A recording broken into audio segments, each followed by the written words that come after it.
Tonight, we're talking about the Starcruiser. What do we know? How much is it going to cost? We're going to talk about all that. We've got Disney World news for you, and we're going to take a deep, dark look at that Magic Key and see what it means for you at Disneyland. Up next on ParksCenter.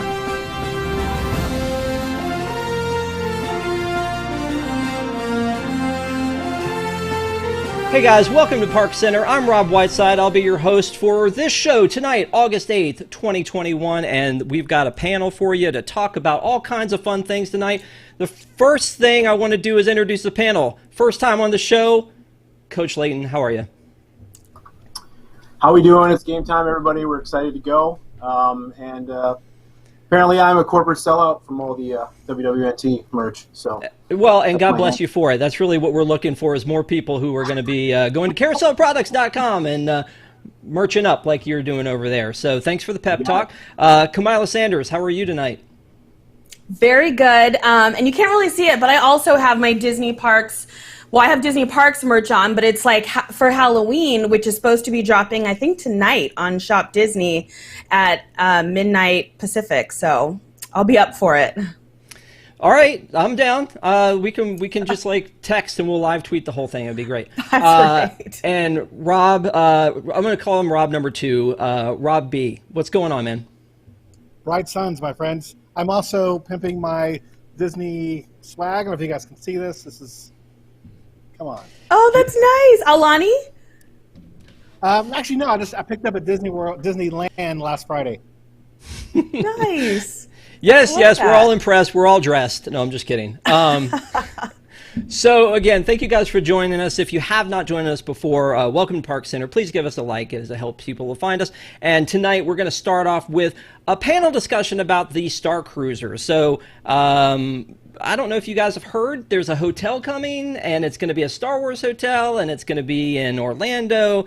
You've probably heard a few things about it, but we got more information about it this week, and I don't know how I feel about it, honestly. So we have this panel of experts to talk a little bit about it. Rob, I'm going to start with you, because you said that you've already decided that you're selling your car, you're giving away your kids' college money, whatever it takes to get into this place, right? Yeah, I set both of my children down yesterday and shared the bad news that they had to be fending for themselves for college. I gave them some great information about student loans because it's all coming out for me to go and spend 2 days at the Starcruiser. I don't know about you guys, but it is a little bit more than I had anticipated. I'll go, but it's going to be pricey, and I think there's going to be a lot of really dedicated fans who were excited about going to experience it and who won't be able to go. Okay. All right. Kamila, thoughts? Yeah, I mean, for me, one of the most interesting pieces of information we got recently about this was the itinerary, which, if you've been watching the last few episodes of this show where we've been talking about this, I have been so eager to understand exactly what happens when you get on this ship. And Disney came out and said, here's exactly what happens hour by hour, what is going to happen when you get on this ship, which I really appreciate. And one of the most important things that Disney said, and I don't know if they've said this publicly, but they said this in a webinar that I recently attended for travel professionals, is they said, this is not a hotel. It is an immersive experience. And they kept kind of saying that and repeating that, because I did see some of the criticism about this, which was, like, after looking at the itinerary, like, wow, I'm going to be so busy, I'm not going to have any time to relax. And, I think it's not that you're going to be so busy that you're going to be tired from it. But I think the point is, if you want to go lay by the pool, book a resort or a cruise. But if you want to have this really unique Star Wars themed experience, then we've got this option for you. And the only other thing I will say is, for people who are thinking, wow, that's really expensive, for me personally, I actually felt like it fell about where I thought it might. But we could see promotions. Disney does promotions all the time for times where they think it's going to be slower. So, don't give up hope just yet. I think it'll start out high because there's going to be, demand up front. But who knows what will happen a year or two from now. Well, let's take a look at those prices real quick. So it says 2 guests per cabin, $12.09 random per guest per night, or $48.09 for the voyage total. And then you've got 3 guests per cabin, 2 adults, 1 child, $889. So, for some reason, when you drop it down below $1,000, I'm like, oh, wow, this is a deal. And then, $52.99 for the voyage total. And then if you have four guests, which is 3 adults and 1 child, which is, if you said there's 3 adults and 1 child out of context, that seems weird to have a vacation where you have 3 adults and 1 child, but I get it. $6,000 for that 4 guests per cabin situation. So, I mean, you know what? I agree with you. The part about it being it's not just a hotel, right? And I think that early on when we were talking about this on ParksCenter, people were like, well, I could go to the Pop Century and I could stay for this much, or I could go to Grand Floridian and stay for this much. And to my knowledge, and Kamila, you can tell me if I'm wrong on this, I think one of the most expensive places is the Polynesian Bungalow, which is like $2,000 a night. But of course, that's like divided by 12 people. So, I feel like it's not a hotel. It is an experience because you're talking about including food. You're talking about including the itinerary, that day excursion to Batu that they're calling it. And if there's not jet skis, it's not an excursion. Yeah. Well, exactly. You get on Rise. So, yeah. So, Coach, let me throw this to Coach first and get your thoughts on this before we move on. Well, I thought it was unique. Three adults, 1 child was kind of weird. But I think like anything else, Disney sort of did this when they promised Batu to everybody. And what kind of scared me was they had the extension where they sort of extended, and we're going to talk a little bit about the college program. And if I'm paying all this money for an immersive experience, I don't really want college program kids to be a part of it. I don't know if that sounds bad. It does. Go on.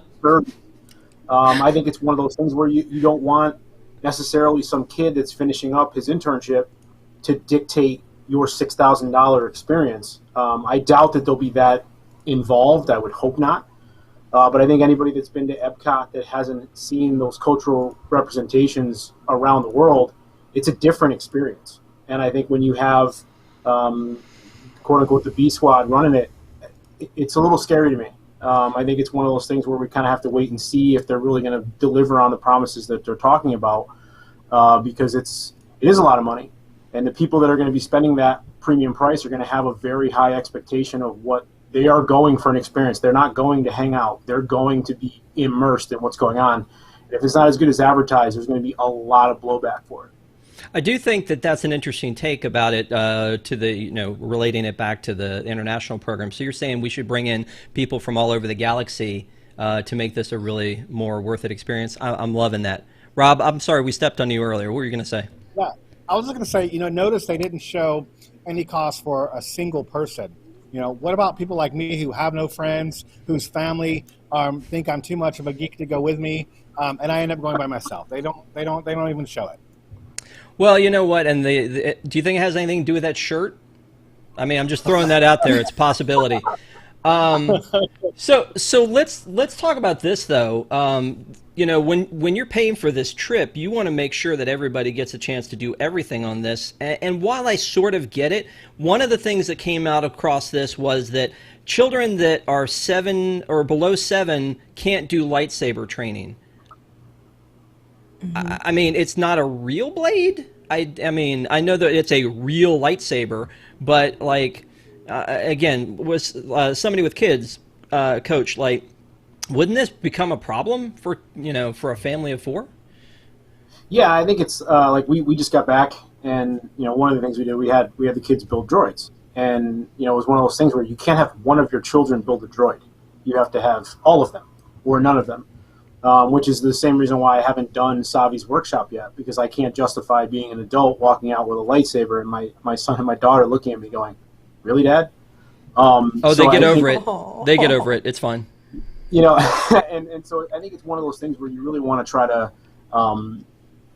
There's got to be a reason for it. My hope is that it's a really intense experience, but there are a lot of people out there that their 7-year-olds or their 8-year-olds aren't going to be able to handle an intense experience, where some 6-year-olds will. So I kind of I'm anxious to see what that experience really is. I doubt it's a liability thing. I don't think there's anything for 7-year-olds that makes any much of a difference, but there's clearly a reason for that. My guess is it's probably pretty intense, and they don't want it to turn into a giant scene. But again, you have a small family, you're just not going to go? You're just going to skip that part of the experience? Or you're just going to try to wait and see what it looks like? And I think that's what a lot of people were doing in terms of when the new mask mandate came out. A lot of people said, well, I'm going to cancel now. I know at the end of our trip, the crowds lightened way up because a lot of people said, I'm not doing this. If I am not already on my trip, then I'm going to cancel. And I wonder if that's going to be the result of that announcement. Yeah. So, Kamila, you were talking about the agenda or the the layout of what's available here, and that this I agree, this is very interesting. You check in at 1 o'clock in the afternoon on day one, and you check out at 10 a.m. on the third day. That doesn't really feel like a 3-day adventure to me. That the way they're billing that. Would you agree to that? Yeah, I definitely think it's more of a 2-day adventure. And what I'm really curious about is to what extent can you lean into these activities and lean out? So like I think of on a cruise ship, they've always got activities going on that you can sign up for, that you can pop into, but they've also got lounges and things that you can do to experience the cruise on your own. And I wonder, will this be similar? Will you, if you don't want to do Jedi training or these sabak lessons, can you opt out and kind of roam around the ship? And what does that look like? Because when they had when the Imagineers sat down and kind of had that chat with us about this, they did say that you can kind of, choose your experience and you can opt in and opt out of things. So if you opt out of some of this, I wonder, what does that look like? But yeah, I mean, it's really interesting. It's definitely a full agenda. Yeah. Rob, sabak lessons, and what else? Well, you know what? If you look at it, it's less than 48 hours, right? So you're not even 2 full days there. In terms of the experience, I think you have to feel like you're doing something all day, every day, in order to feel like you're justifying the cost here. I can't imagine that they will force people to participate in all these activities. But I mean, if you're not up to attending all these activities, are you really going to want to spend that much money? Yeah, and you know what? It is this. We're probably being too rough on this, right? It's probably just a sample itinerary, and there are probably a lot of things you can do. If you guys have been on a cruise and you get what's it called, the Mickey Monitor? Is that what it's called, or the ocean? What's that called on the ship, Kamila? The thing that they give you. Navigator? The Navigator, there it is. So the Navigator the app. They get, yeah, well, it's been a minute since I've been on. It was paper when I was there. So okay. that Navigator that they have was like, front and back, and it was like I think it was 4 pages, and it had all the stuff you can do. So it's just like a conference that you go to. It's like at 1 o'clock, well, you can go to this, or you can go to this, or you can go to this, and you guys decide as a family, are we all going to the same one? Are we going to split off a little bit? How are we going to handle this? And so I hope that this is, again, just a sampling of what this would be. But for me, who hates mornings, 7 a.m. to 8 a.m. breakfast, that doesn't sound good. That doesn't sound like a vacation. That sounds like work to me. So I'm not uber excited about that. But so let me throw this idea at you. What is the biggest thing, and I'm going to go around and ask you guys, what is the biggest thing that would keep you from doing this? And I want to start, actually, we'll start with Kamila and work back around. What's the biggest thing that would keep you from doing this? I'm just curious. Man, I'll be honest. I was kind of one of those, before we had some of these additional details that came out this week, I was kind of, not that interested in it personally. After seeing some more of the details come out, I got more interested. But I mean, I can't imagine, I don't know many other people who would want to spend this kind of money to do this experience. And so could I do it as a solo person? Would that be allowed? What would that look like? Would I end up paying extra? Those are some of the things that I'd be very curious about. And I think, to Rob's point, there's a lot of people who are probably in that same boat. Yeah. So money is basically, you think, the big deterrent there. Okay. Yeah. Rob? I would agree. I mean, I'm definitely going to go. I'm not going to, I can say whatever I want, but I will throw money at Disney. I will go to this adventure because I've been looking forward to it for a very long time. But in reality, if you look at the addressable market, right, the number of people who were passionate enough about Star Wars to go and spend, 2 nights and 3 days here doing all these dedicated Star Wars activities, and the group of people who can afford to come to this, I don't think it's that big. I mean, if you do the Venn diagram, it's a small section. I honestly think that, it'll be sold out for the first year-ish, but then once everyone who is in that small group attends, I think they're going to have to start throwing promotions on it. So you may see some people who are just going to wait until year 2 to get to experience it. Yeah. All right, Coach. Yeah, I think to Rob's point, there is a small demographic that this is going to work for. And then my other question is, of all the things that you can have, all the experiences that you can do, what are the physical restrictions that go along with it? If you're somebody who's in an ECV, if you're somebody who has a mobility issue, what are your options? Some of the cabin setups and those types of things they don't exactly look the most comfy for somebody that may have some issues to deal with. I'm sure it's all ADA compliant and all that good stuff. But again, if you're trying to do lightsaber training and you can't stand up, or if you want to do, to me, there's got to be a plan involved, and I hope there is. But I think the main restriction is you're going to get the hardcore fans that are going to go crazy and they're going to dress up and they're going to be fully immersed, and then it's going to wane. And then the question is, what's the repeatability of this? Is this something you do one time in 10 years? Is this something that you want to do and have to do again? Or is it a once-in-a-lifetime type thing, a once-in-a-decade type deal? I'm not really sure that they know the answer to that question. But I guess I think we're going to find out that there's going to be, again, you look at those prices and it says weeknights. So what are weekends? So I think that's a bait that you're looking at what the real price is going to be. I think it's going to get jacked up. What's the price going to be around Christmas? What's the price going to be around New Year's? Yeah. I think that price is going to skyrocket. Again, are they going to include your own custom? We don't know what they're going to do. My guess is they're going to gauge interest and then kind of adjust from there. But don't you think it's funny that we don't know what's included, and yet there are people, and if I had the money, it would be me, that would just go, yep, I'm in. I'm doing it. It's Star Wars. It's a once-in-a-lifetime opportunity. I want to be one of the first ones to be there before I hear spoilers, before I hear anybody else's review. I want to be there and be able to experience it, and yet we don't know what's included. If you think about it this way, and somebody said this to me tonight, and I was like, I didn't even think about that. We're already looking at the fact that they're calling it 3-day, but it's less than 48 hours from the time you're allowed to check in to the time they kick your butt out of the place. So then on top of that, you gotta, I don't know, sleep.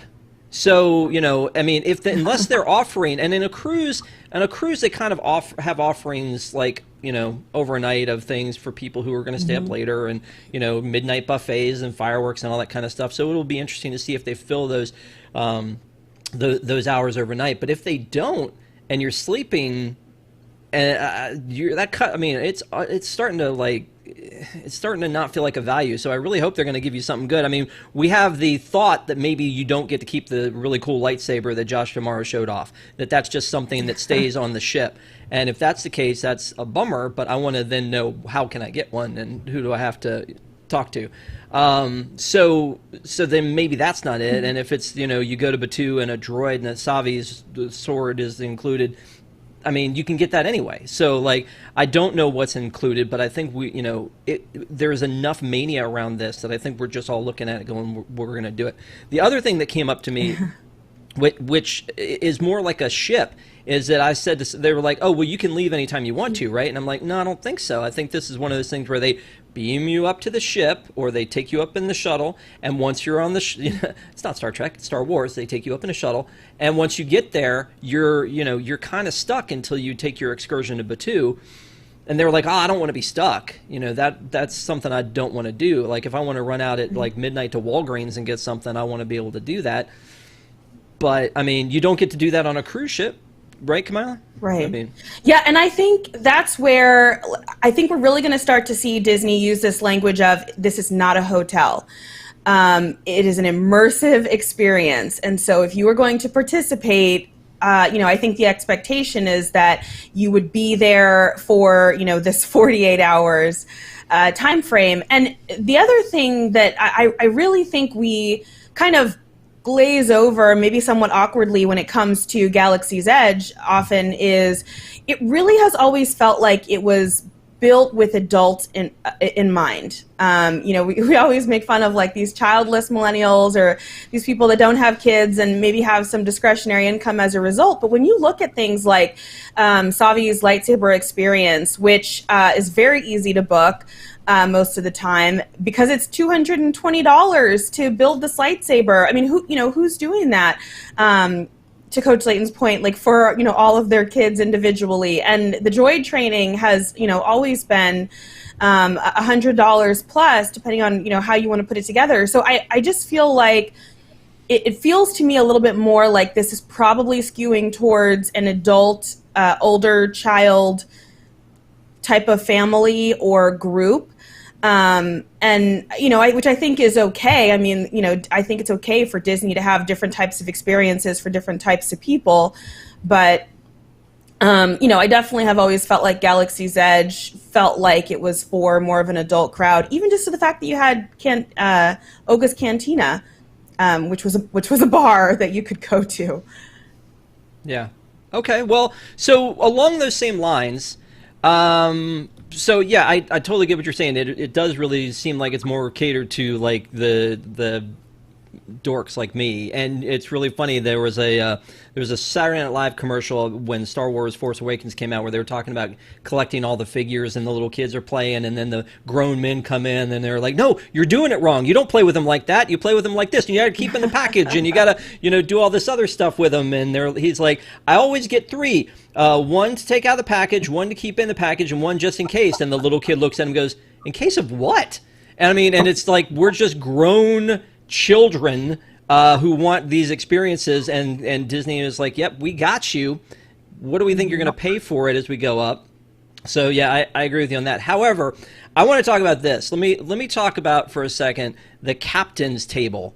So this captain's table experience looks amazing, right? So it's in the middle of the entire place, and you go and you sit probably with people who are acting. And you know, quite honestly, if my job is to act and then also eat every night, that's not a bad gig to have.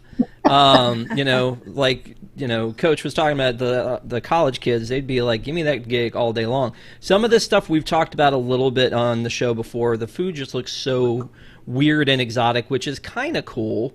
But at the same time, also, sometimes I just want a cheeseburger. So, looks very much like, you know, Satuli meal and that kind of thing. But the bigger problem that I have here is, again, in an experience that's going to cost you 3 arms and 2 legs, it's really kind of hurtful to have this bonus up experience available to other people on here when you've given up, you know, Rob's selling off, you know, his cars and draining the college fund and all that to get there, and he gets there, and then there's this other experience that he can't have because and it's right in the middle of everything. I mean, Rob, how are you going to feel when that happens, or are you the ass that's going to be sitting at the table?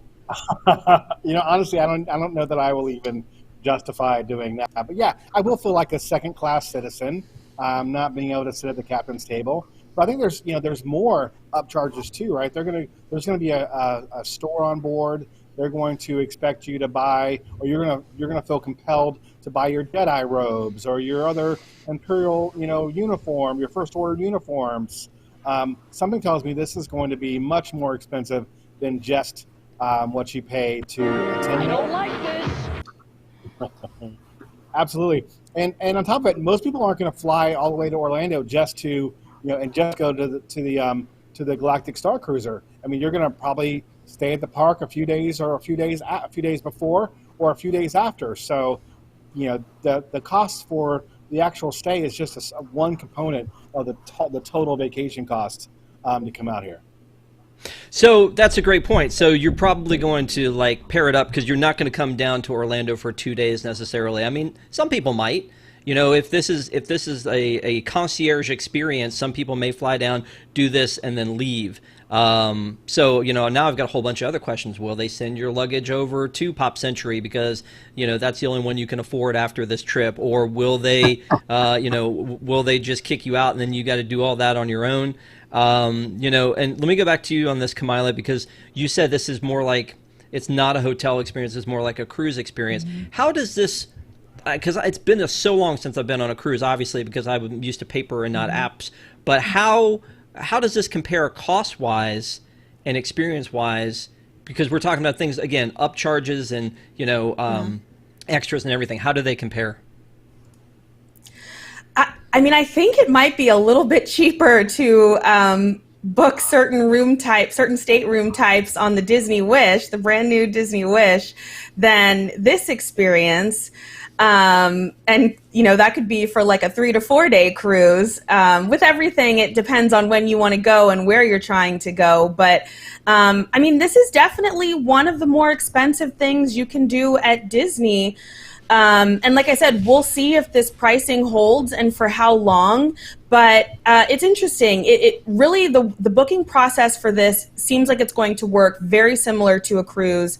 You're going to, you're going to book based on your room type. The food is all inclusive. But, if you want some special dining experiences, those can be upcharges. And then also, even some of the decisions you make as part of the booking process, like what time you want to eat, what time you want to go see the show each night. All of that is similar to book a cruise. But I think if you want to do like a 3-4 day cruise on the Disney Wish to the Bahamas, I think that's a little bit cheaper in most cases than doing this. So, okay, yeah, that's fair. But again, I wonder, like, what would be the difference in price between a Star Wars cruise and this? Like, can we just do a Star Wars cruise and then I can actually get to meet, and greet Darth Vader and all my favorites instead? I don't know. It's and still go somewhere tropical. Yeah. To your point, Rob, what happens if your kids don't want to be a part of the experience? Yeah, well, you tell me. At least on a Disney cruise, you have a place you can place them. You can put them somewhere. Is there going to be a spot in this hotel that you can put your kids if they don't want to go? Or melting down like that. To me, is if they're not considering that. If you have a younger kid that just melts down in the middle of the day, like to your point, you're doing everything. Your whole 44 and a half hours I saw in chat are scheduled. What happens when, normally your child maybe has a meltdown or wants to do something else or is talking about Slinky Dog or something, and you have no place to put that kid? Like, does it affect everybody else's experience? That's my only concern. If it's truly immersive and you have a couple of kids that are freaking out in the middle of the deck, saying, I don't want to eat this, I want chicken nuggets and french fries, and they're going crazy, like, what's the out there? Does it affect everybody else's experience? If somebody books the captain's table and the kid starts throwing food everywhere, like, you know what I mean? Like, that to me is a real concern they need to think about. You know what, you're 100% right, but I can't imagine your kids are like that. I assume your entire life is very regimented and they say yes sir and no sir to everything you say, so 100%. My son actually defeated Kylo Ren with a lightsaber back in the day, so okay. Yeah, he's ready to rock. Yeah, that's a great point. So, like, when you're on it, and that's the thing I brag about Disney cruises, because Disney cruises are more expensive than, say, a Carnival cruise, is that they're, and a lot of people who are, like, coworkers will say, well, I don't want a Disney cruise because it's all kids. And it's like, they do an amazing job of separating out the experiences, that if you're just a couple, if you're a family, if you have kids, being able to have the different pools, the Oceaneers Lab, the Oceaneers Club, all of those kind of things, the things for kids to do so that mom and dad can go and hang out on the Lido deck or whatever you're going to do. I think there's a lot of that is really amazing about the way that they do the cruises. So that's a great point. Like, what if you want to go and have that lightsaber experience and not show your kid that they can't do it? You don't want them to just like, hey, come watch me, like, use a lightsaber. You don't want to do that. So is there some other experience for them on here? I don't know. And again, Kamila, I think you've been more like deep dive into this stuff. Have you heard anything about that? Mm-hmm. No, and the thing I keep thinking about is I really feel like, at least in the beginning while they work some of these things out, anyone who books this, like, you should look at this itinerary and be like, that is exactly what I want to do. If you're looking at this itinerary and you're poking holes or you're noticing things where you're like, but how does this work? Or, but what if I want to sleep in, or, whatever, then probably you should just go to Batuu. You should just go to Hollywood Studios, go to Galaxy's Edge, spend a lot of time there. But if you really want to have this immersive experience and you're looking at this, like, I think that's the person who should book this. If you're looking at this thinking anything else, go for the Star Wars cruise. That still exists. Go for, just book a resort and have a pool day and then go to Galaxy's Edge in the evening. So I really think this is an experience that, if you're thinking about it, you should be looking at this itinerary and thinking, oh my gosh, I could wear this costume, have this lightsaber. Like, it should be an exciting thing. For everyone else, just book a resort, book a cruise. That's great. That's a great thing to say. So, Jeff in chat said these are not the prices you're looking for. Great line. Just wanted to acknowledge that one. But back to like our conversation about the cruise. So, like, if these numbers are correct, as you were talking about earlier, so a 3-night Bahama cruise from Port Canaveral for one guest is $1,658. Not for a night, but for the total price. And again, I don't know how accurate or recent those prices are, but that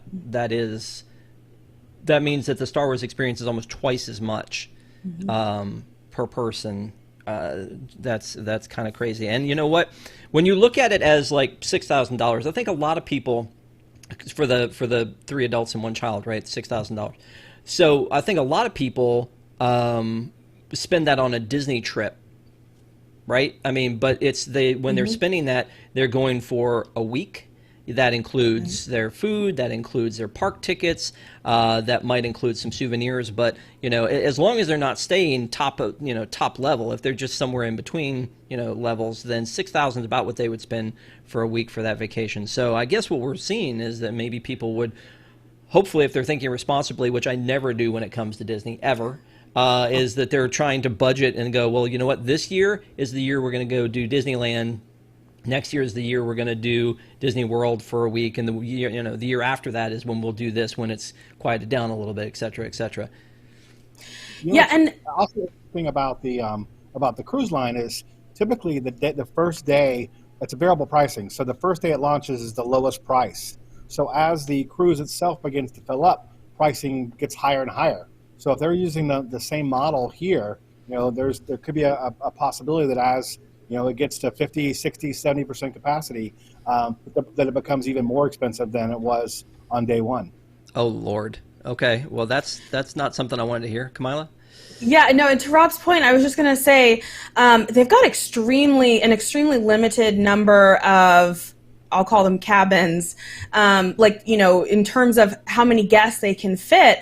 I want to say, and I'm totally blanking on this, but I feel like the number was 100. There's 100 total rooms aboard this thing. So that is not many at all, especially compared to a resort or a cruise. So it's an extremely limited number of people at any one time that's going to be aboard this ship.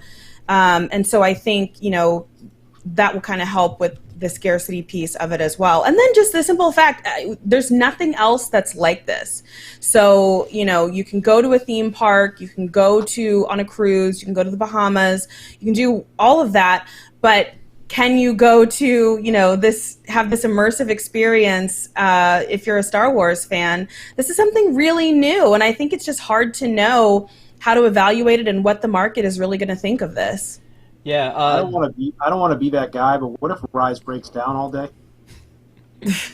They've got I had a 2-hour that window for all that stuff to happen. Like, what is going to happen? I mean, there are already people that I know. For us, we were there. We had 2 studio days, and we got boarding group like 58 the first day, which was miraculous. And the second day, we didn't get it either day. And we had like the world time clock off. We had a bunch of people doing it, and it just didn't happen. So my concern is what happens. It's very like from 10:30 to whatever it is 12. We're going to be on Rise. But what happens if Rise is broken? When does that ever happen? Are you crazy? Yeah, like never. Well, you know what? That's an interesting thought, though. I wonder if they would give priority to the people who were in that as opposed to, the schleps like us that are just to have a boarding group 78. I wonder if those other people would get some kind of priority since they're built into a once-in-a-lifetime opportunity. How much does that affect the rest of the day, right? If it's down in the middle of the day and you have this pick-your-own-adventure later in the day, how does that work? Like, are they able to flex and make a move? And my guess is probably not. So I think there's going to be much more than just regular speed bumps in the road. And that now you're going to have even more angry people at Hollywood studios because it's going to be even less sporting groups that are going to be available. I think there's a potential for, well, there's not going to be a problem. You need to have like 7 contingencies on this one. Again, what happens if you don't get to ride Rise? I got to think you just paid $7,000 or whatever it is when you feature all this other stuff in, and you didn't get to ride Rise. That might cause a problem. Just not to be that negative Nancy, but the reality is that ride is incredibly unreliable. So now you're going to book this premier experience based on it might work, and it has to. Not only does it have to work, it has to work in like this 2-hour window. So I don't know, just something to think about. That's what I noticed when I saw the itinerary. I was like, wow, they're pretty confident that this ride that's never broken is going to stay open all the time. Well, I mean, it has to be part of it, right? I mean, that's a no-brainer. Right. It has to be part of this experience because of that's the land and the resort will work together in tandem. One of the things that we haven't even talked about, which I'm excited about, is the idea of the transport. And I think we've made fun of it because it's a bus that takes you from one to the other, but it's going to be inside a simulation of, hey, you're traveling to this planet. I can't wait to see how that works. I mean, I'm excited for that as much as anything to see how they can pull that off. And I'm probably giving them too much credit. And Brian, I know what you're saying is, like if it breaks, whatever. I like to usually give them the benefit of the doubt because I think we were like, when the Skyliner came out, we were hitting them with all kinds of questions like, well, how are you going to do in the air conditioning? What happens when it rains? And what's, how fast are you going to be able to load? And what about wheelchairs? And they thought about all that stuff. Yeah, there have been issues with them crashing together. But at the same time, they've taken an existing system and made it catered to them with these turns and things that aren't used to being done, and the capacity has been huge in that. So I'd like to think that give them the credit that says, hey, they are going to be able to pull this off. But then I look at their FAQs that we found that says, hey, the Star Wars Hotel does not really take you into space. They went out of their way to make sure to tell people, by the way, you're not really in space. Did you think you were in space? This is not an Elon Musk joint. This is actually a pretend thing. I mean, I get it that they have to do a disclaimer, but it also seems ridiculous that they have to do a disclaimer because they're in the fantasy business. That's not really Cinderella over there. That's not really, like Mr. Toad's house. I don't understand why they would have to do this. We're all dumbfounded. Cool. So since we're going to wrap this one up, I'm glad I took a conversation to a dead stop there. But what I do want to do is go around one more time, starting with you, Coach, and just get final thoughts on this topic. Just any other thoughts that you have about the Galactic Starcruiser. I just hope it's truly immersive. What I hope doesn't happen is you have this great Starcruiser that, they get you in the transport port, and then all of a sudden there's a bunch of people just wheeling their bags on. Like, I really think there should be to the point where there are people that are working on the Starcruiser that are carrying your luggage, or it's already in your room. Like, it needs to be, if it wants to be truly immersive, it needs to be truly immersive from start to finish. Bugs aside, it's got to be, everybody has to stay in character. Everybody has to be, there needs to be random people walking around. There needs to be people that are actually dressed up as aliens walking around. I think that'd be really cool if people were not just face characters, but actually had costumes on. I think that'd be pretty awesome. You're walking down the hall and there's just this random person walking, like, whoa, wait a minute, isn't that, I think that would really add to the experience. That's just my thought. I hope from start to finish it truly is immersive, and it's not just we got there, we got on the ship, then it became immersive. I hope it's start to finish that way. Cool. Rob? I agree with Coach. It definitely has to be completely immersive in order for it to even come close to justifying the cost here. There are going to be a lot of people really excited to experience this early on, but I wouldn't be surprised if 12 months from now prices come down and more people get to experience it. And I also, if it's successful, wouldn't be surprised if Disney doesn't open similar resorts with other IPs in the future. So I'm excited to see how it goes. Love that idea. Yep, absolutely. Kamala? Yeah, I mean, I like that Disney is taking this chance. I really do think this is really innovative and unlike anything that we have seen so far. And also, I'm just really curious to know more about like how the food is Because I mean, it looks so pretty and unique, but I'm really curious to know how it is. I'm going to go ahead and out on a limb and say I think that it's going to be weird. So, just real quick, I want to talk about what's coming up on our network coming up this week. We've got this Tuesday is Deep in the Plus. We're going to do a Goofy movie. If y'all didn't see last week, please go watch. We had the director of Stuntman and the executive producer, who is also one of our Wigs members, and we talked to them about Stuntman, which is a great movie. Then we'll have Timekeeping on the main channel, and then back on Unplanned Downtime, Ink and Paint. News Tonight is now in its new and returned home on the main channel. Boxed In back on Unplanned Downtime, and then join us again next week at this time for ParksCenter. Thank you guys so much for this panel. We're going to talk to this group again right after the break. We're going to take a quick break, and we're going to talk a little bit about some Disney World news. So don't go anywhere.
WDWNT presents Timekeeping, a year-by-year journey through the history of the vacation kingdom of the world.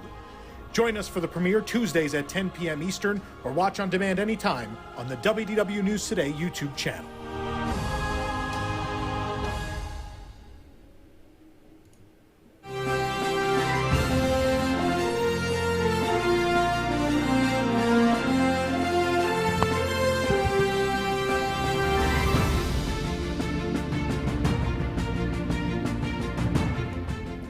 And welcome back. So we're going to talk a little bit about some Disney World news that happened this past week. And man, it's been a big week for stuff. One of the big things that happened is that the Hall of Presidents reopened. We kind of teased that a little bit last week that it was happening. It's actually open. Joe's there. He's hanging out, chilling, waiting for everybody to come see him. What I did find interesting, though, about this is that the show is basically the same show that it was before. I feel like usually when they bring this thing down, they do a little bit of a refurbishment, maybe get a new narrator or all that kind of thing. It doesn't seem like that big a deal for as long as it was down, for them to have gone in and maybe done a little bit more, to that. I don't know if anybody on our panel here has been on it. In it since it reopened, but maybe you guys watched the video. Kamila, have you seen the video, and are you a Hall of Presidents fan? Not particularly. Fair. That's fair. I don't know. I just kind of tend to have like apprehension about things like this. Like I just tend to avoid them altogether because I just imagine like something really crazy happening, like while you're in there, like someone yelling something or something like that. So I just avoid it, to be completely honest. I think the animatronics, the new Joe animatronic looks pretty good. I like the touch of having the aviators on the table, but I'll be honest, even when I am back in the park, I don't know that I'll do it. I have anxiety about stuff like this. That's fair. Rob? You're muted. You're so muted.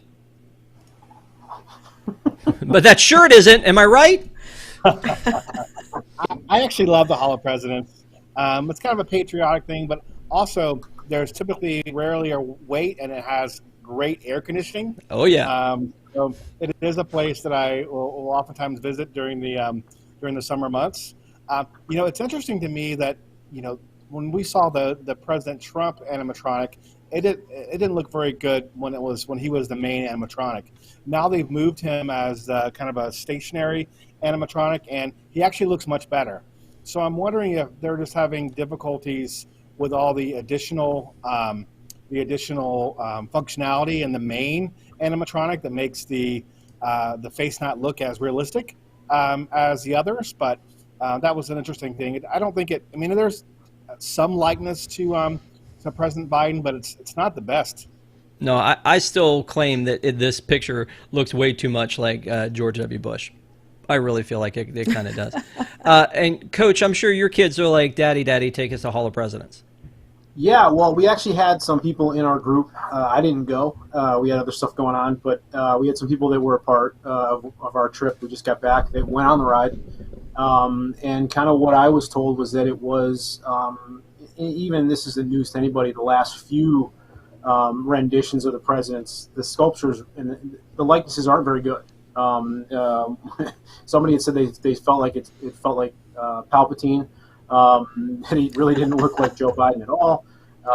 We know that that's a bad likeness of President Trump. I just think I forget the name of the animator. There was one guy that kind of did all of them, and he stopped. And ever since him, it's been really average, to be kind, in terms of likenesses. But somebody said in chat that it is a great spot to grab some air conditioning. But shock and surprise, I kind of expected some sort of controversy from people that I had heard, and everybody said everybody was kind of respectful and just sat through the show, enjoyed the AC. Granted, it was hot, and everybody just kind of acted like adults and walked out of the show, which I thought was good, considering everybody was wearing masks and probably irritated to have to wear masks all of a sudden. I thought it was a mature moment, to say the least. There were less than mature moments in the park when I was there, I can tell you, but that was one of the ones I was a little bit more happy about. You know what? It feels like hallowed ground when you're in there, though. It really does. I mean, and I love that people are that respectful in general, and wherever your party beliefs lie, I think that it's a shared history that we're really going in there to experience. And I hated it when I was a little kid because I would rather be on the Haunted Mansion or anywhere else other than in there. But to Rob's point about the air conditioning, yes, it is a fantastic place to go in and sit for an extended period of time in some comfortable seats. And you know what? It's not a bad show either. I think that the shortened version that we have now, that they shortened to kind of not have as much overlap with the American Adventure, I think is a better show, and it is very impressive when the curtains open and you see all of those animatronics. And as I think we can all agree, that Martin Van Buren animatronic is spot on. So I think for any of us who knew Martin, chat let me know that it was Blaine Gibson. The sculptor was Blaine Gibson. So thank you, chat. It was interesting to me that President Biden didn't give a speech. It was just his oath of office, which was different than at least President Trump's were, right? He actually wrote a speech and gave it and delivered it, and this was just the oath of office. So I don't know if it was just considerations from a political standpoint or expediency, trying to get it done as quickly as possible, but that was different this time around. Yep, good point. So let's move on to the 50th merch. We've heard a lot of stuff going on with the 50th, like the golden statues and where they're going to be placed. And this edition of D23 magazine had the Mickey and Minnie in their iridescent outfits on the cover. But we actually got to get a sneak peek of some of the merch. And again, I can just picture Rob rocking these Crocs. You've got these ears. The little dress is cool. These ears look interesting to me. I wonder how they're actually going to look in person. They look like the ears are actually puffed up, so I'm wondering if they're going to end up looking this good, or if this is kind of like when you see a hamburger in a picture versus when you see it in real life. The sweatshirt's okay. I mean, I like the sleeve and what they've done with that. It looks like that Park Life series of Mickey and Minnie, which is kind of cool. And then, they've got the soap with the golden top on it. The thing that I think is interesting is this ashtray. I mean, it's 2021, and they went and they made an ashtray, which, again, part of me is like, that's awesome, because I remember seeing those when I was a little kid. And the other part of me is like, it's 2021. Why are we doing ashtrays? I don't know. But, Kamila, I don't know, are you into any of this merch? Have you seen any that you think looks really good? Or is it getting you hyped up for the 50th?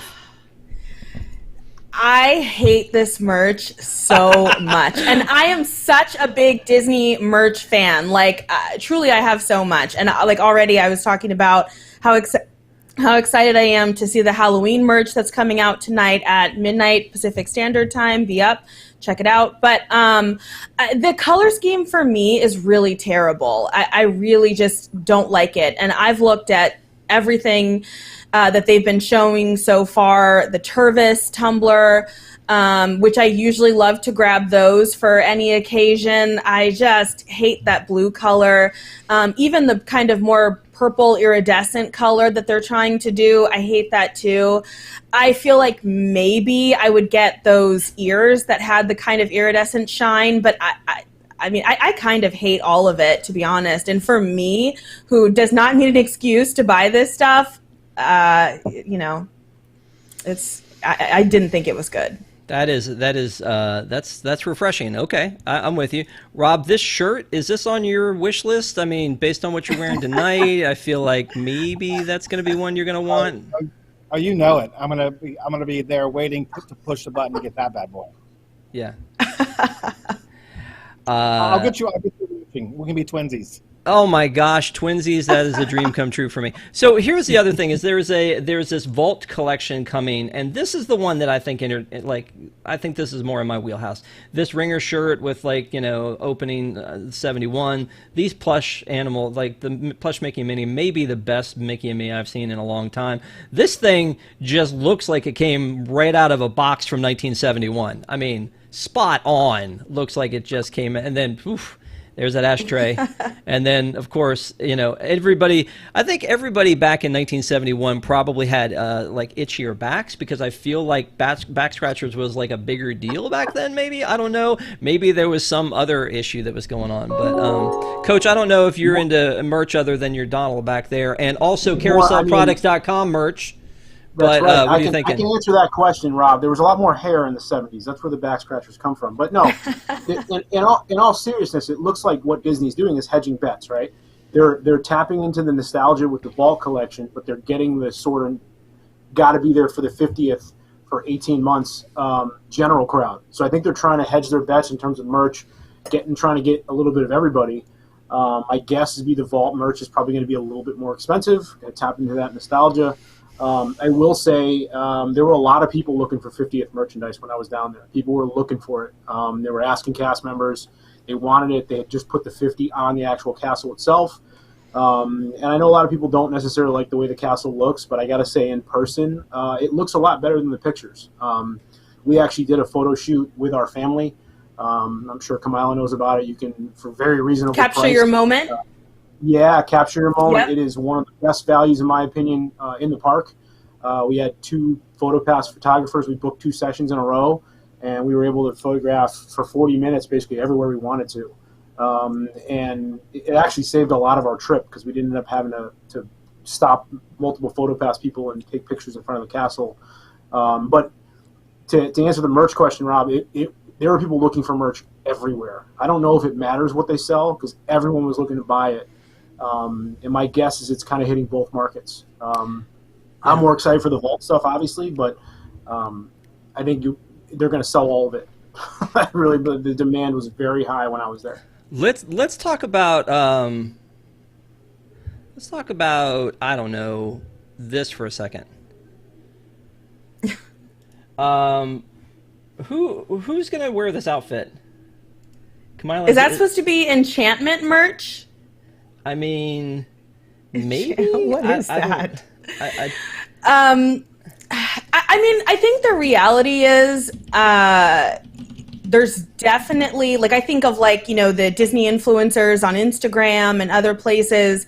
I mean, if they want to, they can create demand around these items. I'm sure they can get people to wear them, which will, they'll see certain influencers wearing them, and then we'll all be wanting it. But again, I just, I say this as someone where, like, I get excited when I see something where I'm like, oh, that's really cute. I have to have that. I thought the Disneyland Magic is Back collection was so well done. I thought the Epcot Food and Wine collection and merch was so well done. And so it's just kind of disappointing that for such a big moment, the 50th, for me personally, I hate the color scheme. I haven't seen anything where I was like, ooh, I really want that. But I think to Coach Layton's point, will it sell out? Probably. Yeah.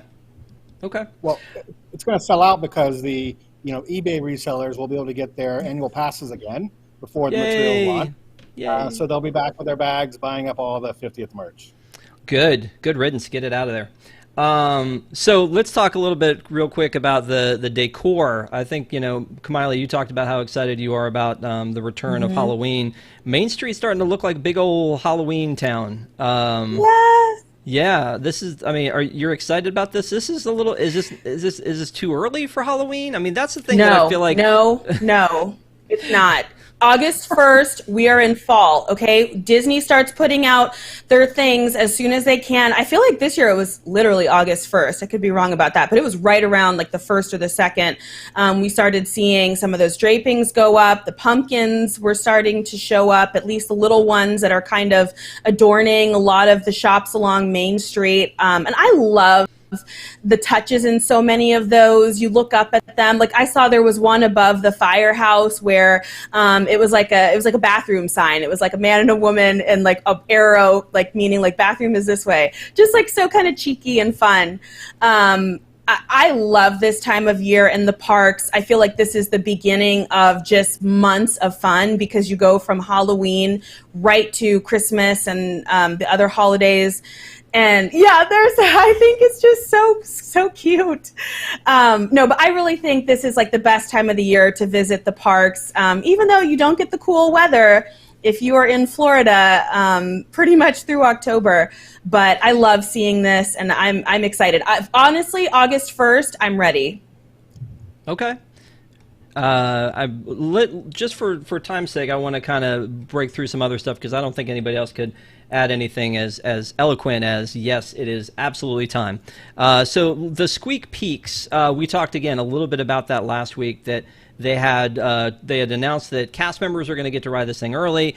And again, talking about Remy's Ratatouille Adventure. Now they were saying, oh, by the way, if you're a DVC or if you are a annual pass holder, that you're going to get a chance to ride it before it opens up. And like we talked about a little bit before, you have soft opens now because this is something that was supposed to be open months ago and probably has been ready to go, and they're holding it off because they're trying to have a whole bucket full of things to talk about when the first happens. So, Coach, you just went there. Is it excruciating to get that close to it and not be able to ride it knowing that it's probably ready to go? The area is absolutely gorgeous. It's beautiful. They did such a nice job that it's almost kind of worse. We were so disappointed we didn't get a chance to ride. We stayed at the Polynesian. We had bought DVC points, so we were those DVC people. But and we're AP holders. But it was very much, there was a lot of disappointment. We were kind of hoping that we might get lucky and maybe get that early look at it. But it's really kind of obnoxious, really, because it's ready to go. There's no question. Everything's ready to go. Everything's locked up. They're purposely holding back on it. If you walk down there, I mean, even down to where the queue markers are, to everything. I mean, there were people that were training that were there, and you see people training to put people on the ride, and then you're not allowed to go. It's like, really. It's going to be the most prepared ride we've ever seen, I think, because of, again, how long that they've had. And plus, it's a clone, so, I mean, maybe they brought some of the French folks over to show them how it's done. No, not 5 in a car, 4 in a car. Oh, thank goodness you came. Again, just for time's sake, I want to move on to the next thing about, I call this one training again, because we are seeing signs that there may be a return to the train that's been gone since 2018. Obviously, Tron was not supposed to take as long as it has. For those of you who haven't been tuning in, there's a thing called the pandemic that they're blaming that on. So they built this structure that we think may be some sort of like a tunnel for the train. They've got the train back on the tracks, and it's all painted and fresh and nice. And they're starting to take the scrim off of the Main Street station finally. So, Rob, do you feel like this means that we're going to see actually, like, I don't know, the train moving again sometime soon, or? Yeah, I don't know. I mean, it was being held for the completion of Tron, and that tunnel is not going to be an easy thing to complete. So I'm not hopeful that it's going to be ready by October, but perhaps by the end of the year. I'd love to see it back and going. It's such an iconic, attraction at Disney, and it's disappointing that it's still not running.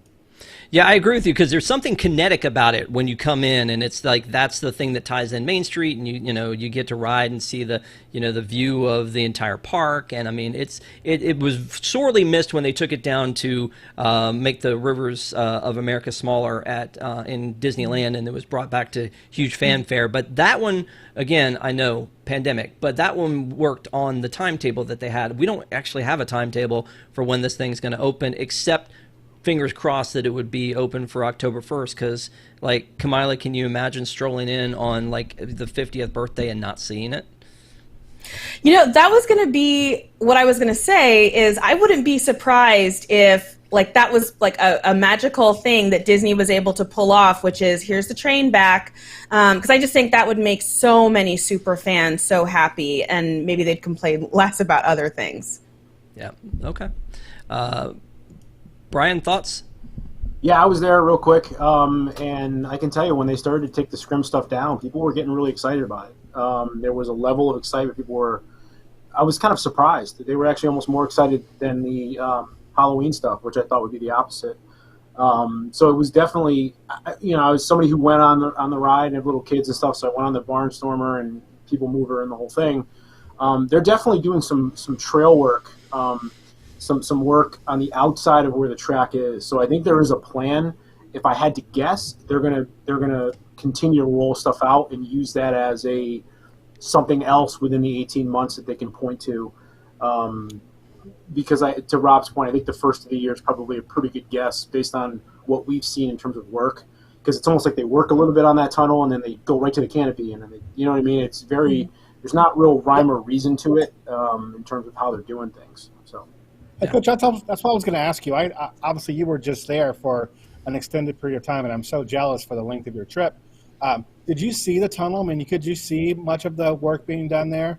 They had a lot of the materials ready. They had a lot of materials ready to go. That's what I noticed. It was all staged, so they had stuff staged and ready to go, and it just seemed like they had a phased plan of when they were going to do it.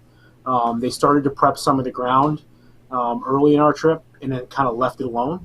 I'm not really sure why, because they had like all the materials, and I used to work in construction, so I know a little bit about this. They had everything that looked like they needed there, so it wasn't an issue of materials. I just think it was where they were focusing their energy. So that's why I think you're right on point, Rob, with the first of the year deal. Okay. So let's move on to talking about the Monsters Inc. return. So. Monsters Inc. Laugh Floor, again, notoriously the worst acronym of all time. Clearly somebody knew what they were doing when they put that together. The lines were crazy for this thing. Like these are not people pausing to take a picture in front of the purple wall. This is not selfie station. These are people who are lined up to get into this thing, and I don't know if it's because they opened up less queue because of trying to keep socially distanced or what, but it is... Like, I mean, it's thankful for me that this is back, because it's one more thing in in the Magic Kingdom to be able to to fill up, and that's exciting. But at the same time, it feels like as long as it was down, they could have added some Monsters at Work stuff to it, zhuzhed it up a little bit. Again, let me start with Rob, because we ended with you, or I guess we ended with Brian last time, but I'll start with you, Rob. Is to say, do you think that this is that people are going to ride it or to experience it because they haven't gotten a chance recently? Is that why it's so full? Is it just full of bloggers? Why is this line so long? Yeah, I think it's just a kind of a quirky, fun thing that's been missing for quite some time. Also, this is one of the examples of some cast engagement, right? So this is kind of cool. It's great to see people show up to support the cast that are doing the voiceover work too, which is kind of a unique experience at Disney. And I think it's just pent up demand, people wanting to get back to normalcy, and this is kind of one of those last rides that they're bringing back. And you know what? Just like the Hall of Presidents, we call it a ride, but I mean, it's not. It's an attraction. Right. It's not a show. It's an attraction. I don't know why it's not a show, but it's an attraction. I'm just gonna keep saying attraction. I have no idea why. People were pumped up about it, Rob. I can tell you, it wasn't just bloggers. Like, you couldn't take a picture in front of the purple wall. Like, we didn't realize it opened. Blasphemy. We walked by.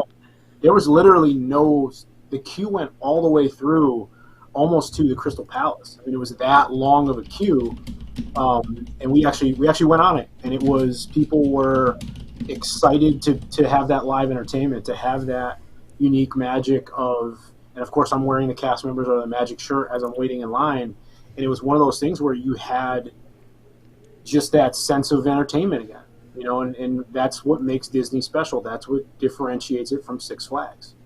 So I mean, it's what it is, Or 12 Flags. Exactly. Can I just say, I think the reason why that line was so long is because Monsters, Inc. Laugh Floor is such an underrated attraction that when it was there, people, took it for granted because they thought they could go anytime. And I feel like while it's been closed, so many people remembered how much they loved it. And Tomorrowland, we've kind of had to piece back together, right? We had to wait a very long time for the People Mover to come back. The Stitch's Great Adventure, or that ride, is gone. And so now I finally get this. And look, I am a Tomorrowland stan. I love Tomorrowland. I'm probably one of the only people that feels this way. But if I need to get AC, I would much rather go here or Carousel of Progress. So I'm with those people. I'm so excited that it's back. Awesome. Very cool. I love that enthusiasm. What's your enthusiasm about trams? How are you feeling about trams? So, just in case you guys forget what they looked like, I have a picture here so I can show you, because it's been a minute since there's actually... What's a tram? Right? I don't know. It's weird, right? So yeah, the trams at Disney World have not been running since the park reopened, and we've gotten news now that they're hiring more parking lot cast, which is theoretically means that the trams will be back soon, and it's kind of a pain for me because I kind of hate that. Eric Morton, who's from WDWNT, said something in chat today where he said, people liked not having to take two modes of transportation to get in. That's why trams haven't come back, because if you go to Magic Kingdom and you're not finding your way into one of the hotel parking lots, you have to go to Tickets and Transportation. You have to park there. And then from there, you have to take a tram to the main building and then either take a ferry or a monorail. So it's an excruciating amount of time. If it's your first time there, it's very exciting, the big reveal of the Magic Kingdom. If it's your 400th time there, you're like, I've got a reservation at Liberty Tree and I can't be messing around with this stuff. I got to get where I'm going. So the tram has been, I think, in the past, a nice thing, especially at the end of the night when you're just exhausted and you want to come out and you don't want to have to walk all the way to the Villains parking lot at the end of the night. So, I mean, do we think this means it's coming back? And Coach, I'll throw it to you first because, you were just there. Did you have to schlep through the parking lot? We're rope drop people, but I can tell you when you have a couple of tired kids and you're walking at the end of the day, the last thing you want to do is create that 5K like WWNT had for that commercial, your own 5K to get to your car in the parking lot. I think there's a need there. There's a massive problem. I know there were a few medical episodes that happened while we were there where they ended up actually having medical personnel in the parking lot attending to people because it was so hot. I don't think that's a reason why it's coming back, but I think there's such a level of traffic now. When you have the trams, you could kind of control that in terms of how the flow of traffic goes, in terms of the volume of people coming in. And I think that's ultimately what they're looking at, is that they can kind of sort of control that flow of people, especially when you're dealing with the changing mask mandates and everything else that's going on. That's my thought process on it. I talked to one of the cast members when I was walking in. to Hollywood Studios, and he basically said, yeah, that's exactly what they're doing. So don't know if it's true or not, but I don't know why the guy would make it up either. All right, so thank you guys so much for talking about Disney World. I appreciate it. We will be back with you guys in the back half of the show. We're about halfway through, but we want to talk a little bit about Magic Key in a little bit. So, but in the meantime, we have our Universal expert on hand, Annie. How are you? Are you ready? Are you ready to talk some Universal? Yeah, I'm dying to. So you did a report for us that the Carousel was abruptly closed for refurbishment.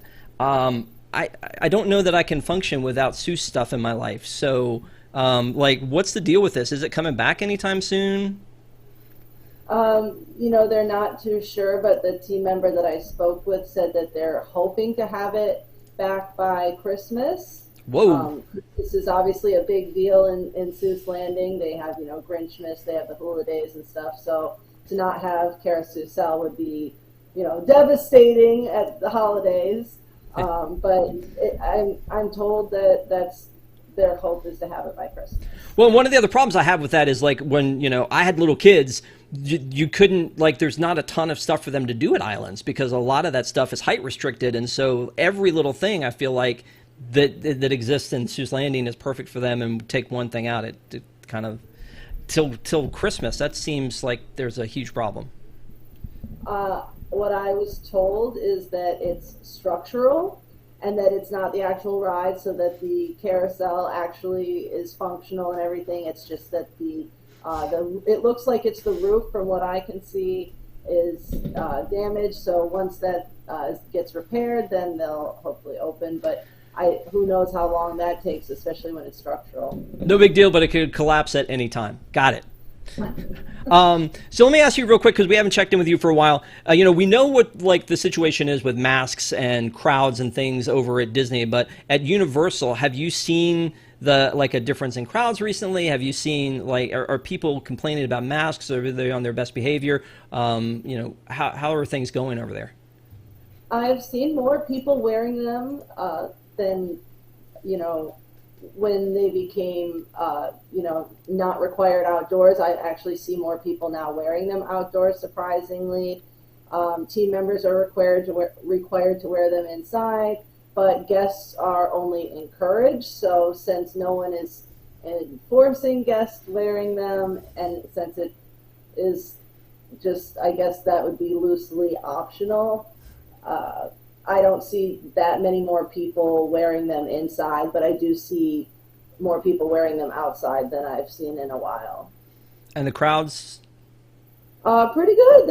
It's busier during the weeks, I'll say. Weekends have been pretty quiet. It seemed like it flip-flopped. That was not the trend for a very long time. So.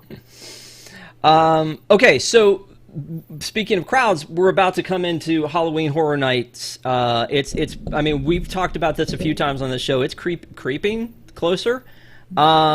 Tickets went on sale for this. I'm looking at all these ticket options, and there's a ton of ticket options, but it looks like it's $71 for a one night ticket, and then it's $90 if you want the express pass. I mean, that seems kind of... I think it starts at $90. Yeah, you're right. It does say starting from. Yeah, so you have to actually go in there and click on what date you want, and some nights are pretty pricey. So there's even the RIP tour, which those don't seem too terribly priced. So considering what it would cost you for the ticket and the express, I mean, if you could really splurge a little more, you might as well go for the RIP tour. Yeah. Are you excited about Halloween Horror Nights finally happening again? There's got to be a vibe around the park, right?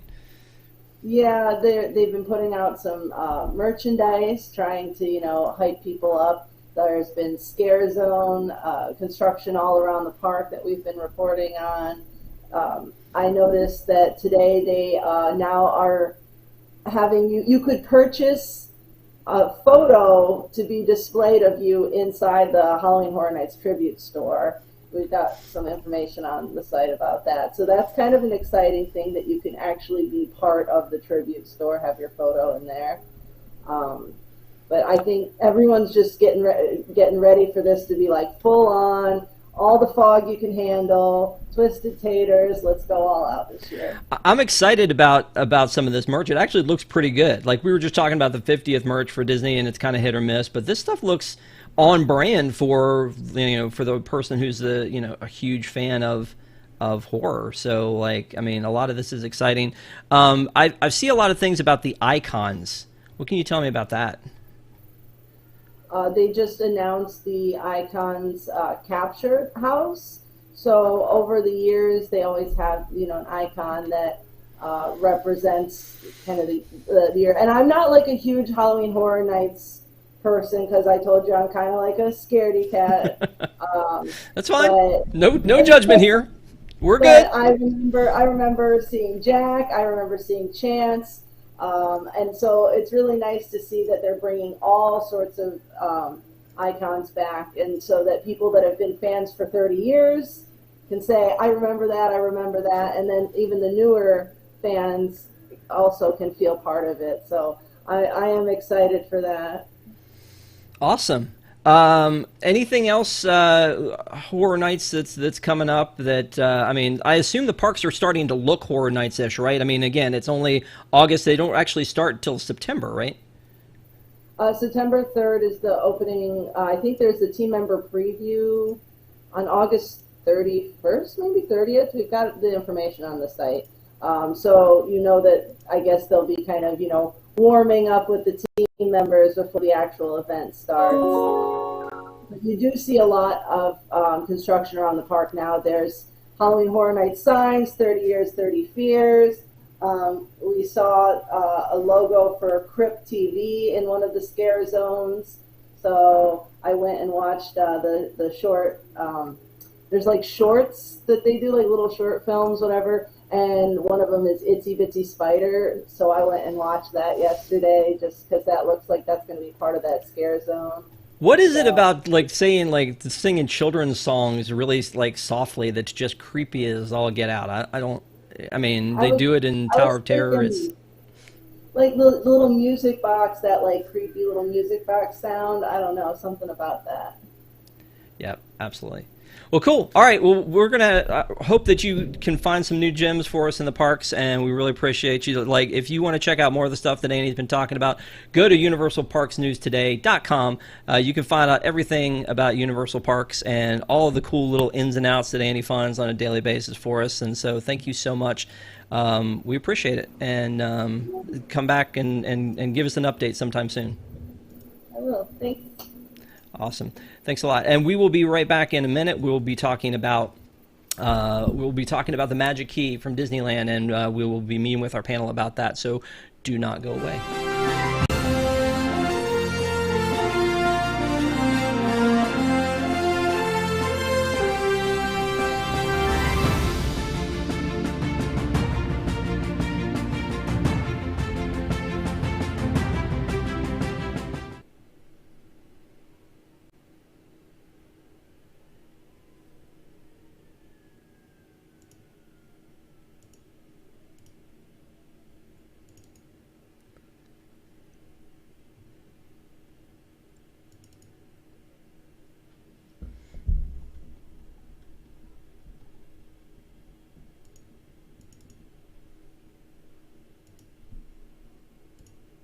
Welcome to Deep in the Plus. Each week, join host Rob Whiteside and a panel of Disney superfans as they take a different movie or TV show from the Disney Plus catalog, tell you its history, details, give their review, and let you know if it's worth your time. Current shows, classic movies, and everything in between.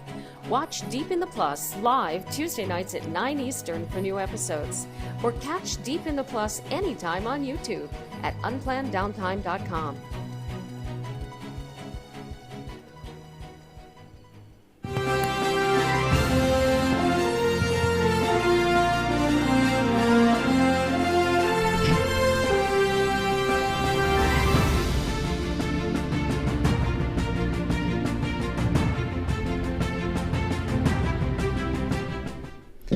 Awesome. Thank you guys so much for joining us tonight. And again, if you have not already, please hit the like button. I have a competition with Tom Corliss, and I need to win. So one of the things that we wanted to talk about was there was the magic key. All of us were very concerned about the fact that, obviously the annual pass program ended during COVID. And I guess a lot of us have thought, oh, okay, well, they're probably, taking this opportunity to take it off the table and make it so that, everybody has to pay full price. And what will they be bringing back? And we were assured over and over again that it would be returning. And so we're going to talk a little bit about what we know now. We got more information about it this week. And with us, we have Allie from Disneyland News Today. How are you, Allie? Good. How are you? Good. I feel a little bit uncomfortable with how many medals you have. I don't think I can. No, it's fine. You exercise and I don't. It's great. It's fantastic. I'm not hurt at all. So we brought Allie on because she is, she's out there in trenches at this point buying tickets, I guess, every day that you have to go cover the parks. And so when this news came down about the Magic Key coming out, they announced the pricing. They announced what would be included. And Allie, I'm gonna direct this one to you first. Is this what you expected it to be, or were there some surprises and things that you were not expecting? It is not what I expected it to be. It was actually better than what I was expecting it to be. I thought it would be a lot more expensive. I thought it would be a lot more exclusive. This is actually a little bit cheaper than what we were paying. We've had Premier passes, but when you do the math on I think it was a Signature Plus, it actually ends up being a little bit cheaper. So we're super excited and can't wait to get our passes on the 25th. And hopefully things go a little bit more back to normal as far as us being able to just go for a few hours and do the things that we like to do on the days I'm not working, at least.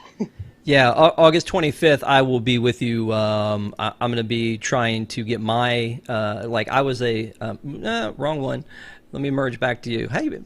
That we were talking about stuff with, in the past about how much this cost. Like, what was the difference between what I paid? Because I didn't become an annual pass holder until, July 2019, and then here comes, COVID, and I didn't get a chance. I was like, oh, good. I mean, not really, but good. Like, it's going to extend. So now when Avengers Campus opens, my pass will still be good because they had just announced at the shareholders meeting Avengers Campus was going to open July 21st, I believe, and mine ran out July 6th. Yeah. So I was like, this could be awesome. We're going to really be able to take advantage of this. And then things got shut down. But Rob shot me this in chat just beforehand to compare what the Magic Key passes look like versus the former passes. And so I'm pretty sure that because of blackout dates, because I'm only going to be able to travel during holidays, etc., from where I am, that I probably bought that $13.99 ticket. So, Allie, to your point, I mean, it's surprising how similar that they are. But Kamila, you felt pretty good about these as well, right? These prices? Well, okay, so I'm going to say this in terms of can you hear me? I can. I just was like, okay, what's she going to say? Well, okay, so I guess for me, we got the news that news was coming about the annual passes, right? And then I feel like an hour after that, there was a rumor going around that it was going to be like a punch card type of system, right? And at the highest level, you could visit Disneyland 48 times a year or something like that. And the prices were going to be astronomical for this. So I feel like that rumor came out, which, maybe I'm being a little bit of a conspiracy theorist, but I absolutely think Disney put that rumor out there. And so then the next day when we got the actual information about this Magic Key program, it was way better than that terrible rumor we had heard the day before, after we got news that news was coming. So I kind of feel like we all got tricked a little bit. But I do feel like if you are local to Southern California and you're someone who is on Catella down the street, go to Disneyland all the time, I actually do think that this is good news. It's a great deal. I think Disney is trying to get away from locals treating Disneyland like the mall, which some of them do. And I think they're right to try to direct away from that. I don't think the reservation system is so terrible. I really do believe they're using it for staffing purposes.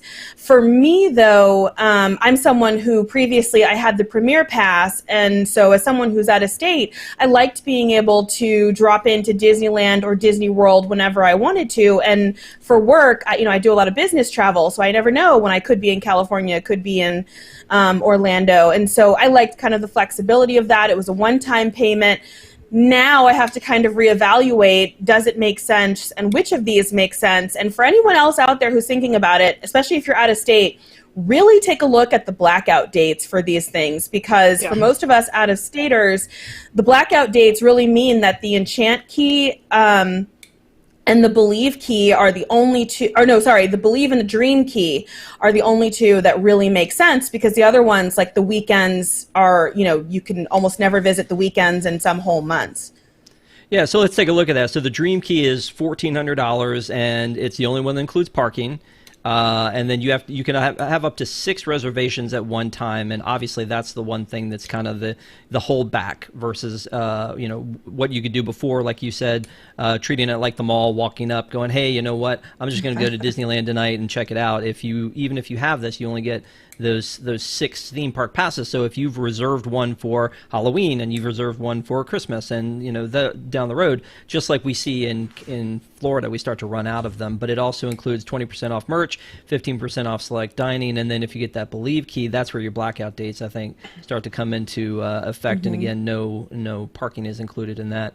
But it's so funny to think that a $399 Imagine key is part of the same system as a $1,399 key as well. It's like how are these things even in the same family of $400 versus a $1,400 difference? Especially again, if you don't watch a show like ours, if you're not a Disney freak, if you don't have a qualified travel agent talking to you about what it is, I don't know how you would keep all this straight. But you mentioned something else about like a punch card sort of a situation, and our dear friend down here in the corner has talked about this being, Rob talked about this being ahead of time more like, is this going to be more like airline miles, getting rewarded for being a Disney addict, I guess.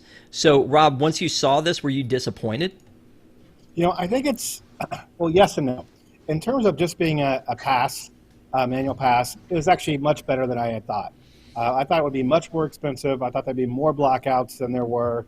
I think it strikes a balance between keeping locals from overrunning the park and using it like a mall, like you mentioned, with still giving them, access to enjoy the park and making sure the parks aren't empty, so there's revenue associated with it. I was hoping, based on what Josh D'Amaro's and Pot Rock's feedback of being a true frequent visitor or frequent guest program, that there would be some mechanism to reward those who come often, spend a lot of money when they're there, similar to an airline. If you're a frequent flyer, when you get on an airplane, you're upgraded to first class, or if you have a high level of status with hotels, you get upgrades. I was hoping for something like that. Didn't happen, but I definitely think compared to the old passes, these are really much better than I thought they would be. And I don't disagree that should be a thing. Like I mentioned in that same chat that I have a D23 Gold membership. I have a Disney Visa card. I have an annual pass to Disney World. I have DVC, and I'm not trying to flex. This is a problem, people. Call some help for me. But I do look at all that and go, why don't I get something for all that? That there should be some level of it. When I used to do Disney movie rewards and I used to buy DVDs, kids look it up, you used to be able to like save them up and like get something for all of this like investment that you were doing. So I agree with you that program should exist. I wanted it to be separate from this though, and so I was kind of happy to see this come as it was.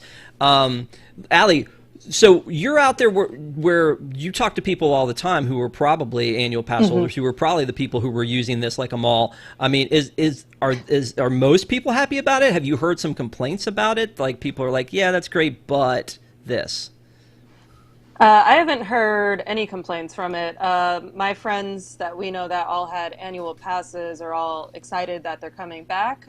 They're happy that monthly payments are coming back. I feel like that was part of the rumor mill that the monthly payments were going to be dropped, but those are there. So as far as I can tell, everybody seems really happy with it and really excited, because it's been exhausting buying tickets and feeling like you have to spend all day there. But yeah.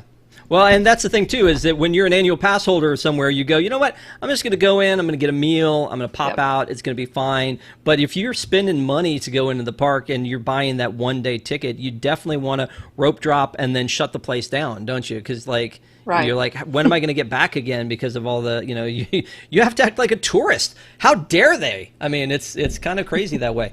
One of the things it's been hard.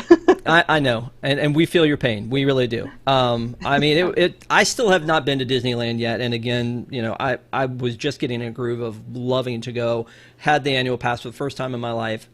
It was a dumb thing to do. I did it anyway, and then now I'm a legacy pass holder. So you know, I will have a shot on the 25th to go and buy. Probably have to buy the most expensive one there is here. I'm going to have to dip into Rob's kids' college fund to help me out here because I really can't afford it. But I mean, it's definitely I'm glad to see this program return. However, there's one thing glaringly missing from this. Anybody? Fast passes, Max Pass. Because the one that I had included Max Pass and all the photo passes that you could handle. Kamila, what's up? Yeah, mine did too. And again, like for me, buying the annual pass, it made sense to get one because it gave me like all this access to both Disney World and Disneyland. But now that I'm having to like potentially buy them separately, I am still kind of holding out that maybe when they announce more about Disney Worlds, there will be a pass that has everything. But I mean, there's some real things to think about because if you're not getting a pass that includes parking, that's $25. If you're parking at Mickey and Friends every single time you go, and some of these people go 5-10 times a month, maybe more, you know, so that's, I mean, that adds up. If they do have Fast Pass or Max Pass or Fast Pass or whatever they call it, and it costs money and it looks like what Paris is, and you're paying $8 to ride Space Mountain, I mean, now you're a sucker who bought this pass and you're still having to pay all this money for these other things that used to come with your pass. So in some ways, it still kind of limits you potentially from how often you want to go. And I'm going to be honest, as much as I love the parks, most recently, like having to kind of look at these things in such a siloed way, I'm like, you know what? I'd really like to get to Iceland in the near future. Maybe I'll just do that instead. So it's kind of, in a weird way, it pushes me away from Disney a little bit because there's just so many decisions now that I have to make. I just want to, you know, be able to book a trip. Well, I mean, and to you know, Allie's point earlier, it's just like, you know, you were able to go and just do stuff and go, you know what, I'm just gonna, like, it's Halloween time, I want to go and see Oogie Boogie, and you know you have to pay that little extra for that hard ticketed event, but now you also have to pay for parking. You also, if you didn't buy the top tier, then you may not get as big a discount, which again, I can't imagine what a nightmare that's going to be for the cast members to go, wait a minute, you get 10 for 20, how important are you? Oh yes, you get 20. Yeah, okay, cool.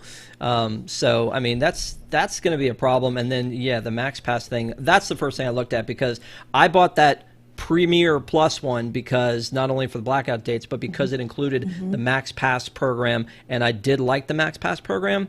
But now, I mean, they set the price about the same, but really the price isn't the same because you're going to have to pay more. So you know who's the most excited about the APs coming back? The eBay resellers, who will all be able to come in whenever there's a new product release now and clear out all the merchandise that we want to buy. I mean, but hasn't all that stuff been available at Disney Springs? I mean, at Downtown Disney? I mean, like, because they moved it all out? Some of it, but some of the stuff was still park exclusive, yeah. Okay. So yeah, that's a good point, and you know, obviously you're not going to be able to keep those folks out, but it is a sad reality that happens because you know, we certainly missed out on a lot of Splash merch on both coasts, I think, because of eBay resellers. So, but who's laughing now? They probably have like rooms full of like Brer Fox and they can't do anything with it. So I don't know. So aside from that, here's another problem that I have in general, and Allie, I'm going to throw this one back to you as well, is that there's still a ton of offerings that aren't back yet at Disney World. I assume the same thing is true of Disneyland attractions, shows, restaurants, things like that. You know, is this a value if we only have like a partial park open? I feel like at this point, Disneyland almost has more things than Disney World open at the moment. It seems like almost all of the restaurants have been reopened. Obviously, World of Color and Fantasmic are the two big things that have not returned that we would all really like to see return. And then, of course, parades, but and then obviously the fast passes, like you guys said. I am in the minority where I don't actually want fast passes to return. I like being able to hop in a line and the lines actually move.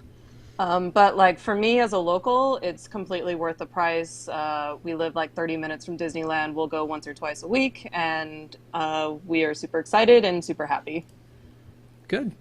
So yeah, all right. So it sounds like there are more things open than not. But obviously, again, you know, that's one of those things. They never discounted these tickets, even when this stuff was closed. So I mean, that to me is frustrating, because I think in some cases you're getting less, especially as they take away features like, you know, they push you more towards mobile order, which means that there's less, you know, cast interaction, and they, you know, have to pay cast members less because they don't need them in there because you've mobile ordered, et cetera, et cetera. So, I mean, I feel like that your whole experience has been lessened at least a little bit. So again, the fact that I'm drank so much Kool-Aid that I look at these prices and go, yeah, that's okay, $1,400, okay, sure, yeah, I'm definitely going to consider that. It's probably a problem, and the fact that we may have to compete for them on the 25th and hope that they don't break the system, which consistently I feel like I go in with high hopes that we're not going to break the system. Yep. And we always break the system. So, so let me ask you guys this, as we're definitely rolling over time here, though, and we all have different. All four of us are buying tickets, right, or buying passes, yeah? Okay, so for me, I know which one I'm going to get, but I'm going to start with Kamila and say, are you going to buy a pass? And if so, which one is the one that you feel like you're going to get? Yeah, I mean, for sure, the Enchant Key. I almost called it pass, but it's a key, Rob. Come on. Sorry. This is a new system. I know. I need to get with the program. I apologize. You do. It's a key. No, I think the Enchant Key is the one that I'm looking at right now. I'm still going to wait because I just am holding out hope that as we get a little closer to October 1st, maybe they announce a pass that's for both Disney World and Disneyland, because I really don't want to have to buy separate ones. But I feel like because I'm planning to go in September, there's a possibility that I would upgrade my September tickets to a pass. But if I do, it would be the Enchant Key. Okay, Rob. I'll get the Dream Key, although I do share Kamila's wishes of a Premier Pass. But I do want to be there on the first 66 days so that I can get my swag pack and my special event for doing it within those first 66 days. You're just in it for the free stuff, is basically what I'm hearing you say? Yeah, that's it. Okay, all right. Allie, which one? I will be getting the Dream Key because I need to be able to go at any time, any day. I don't want to worry about blackout dates. I don't want to worry about parking. I don't want to think about it. But like you guys, we had the Premier Pass. I asked Tom. Tom didn't seem to think that Premier Passes would be coming back anytime soon, which is a huge bummer because we just bought Walt Disney World passes, but here we are. So top tier for everything, and that's just what we're doing. Nice. Well, and you know, the other thing that I was going to mention and that we didn't really talk about is that annual passes are coming back for Walt Disney World, which to me is a positive thing, that people are going to be able to buy them again. And you know, I already had one, but I think it's great because I think the more people that have annual passes, the more they see that the program needs to continue in the format that it's in. Yeah. Whether they're going to go back and reboot the Florida one, I think that all of us who are Florida based or leaning people always probably look at it and go, ooh, what does the Disneyland one mean? Like, is this an experiment? Just like we're looking at Disneyland Paris, and what does the Premier Pass mean for us, in general, of like what's coming as far as Fast Pass goes. So I wouldn't anyway. be surprised if the passes are similar. Really? Yeah, in terms of, putting a little bit more limitations, the cost being about the same. I can imagine that it's going to be too drastically different. Okay. All right. Well, thank you guys for talking with us. We really appreciate it. A couple things business-wise. We hope you guys give us a like, a thumbs up, and are enjoying the show. This show and many others are brought to you by the Vacationeers, the engineers of your magical vacation. Sit back and relax and let their team of vacation planning experts craft your family's next magical Disney trip. And the best part is their services are free. Hotels, park tickets, fast passes don't exist anymore, dining, and much more. Go to WDWNT Travel for details. So thank you guys so much for that. If you are a WIGS member, thank you guys so much for being a part of that. More information on that, go to patreon.com/WDWNT. And you can find out more about our Golden Jamboree that's coming up. So our WIGS members got first crack at tickets for that. We'll have a huge event for the 50th anniversary happening down in Orlando. So we hope you guys will join us for that. If you're a WIGS member, though, we have a post show, and we will be with you momentarily on that. Otherwise, thank you guys for joining us. It means so much to us that you spend your Sunday nights with us, and we hope we will see you next Sunday night. And again, panel, thank you guys so much. Have a great night.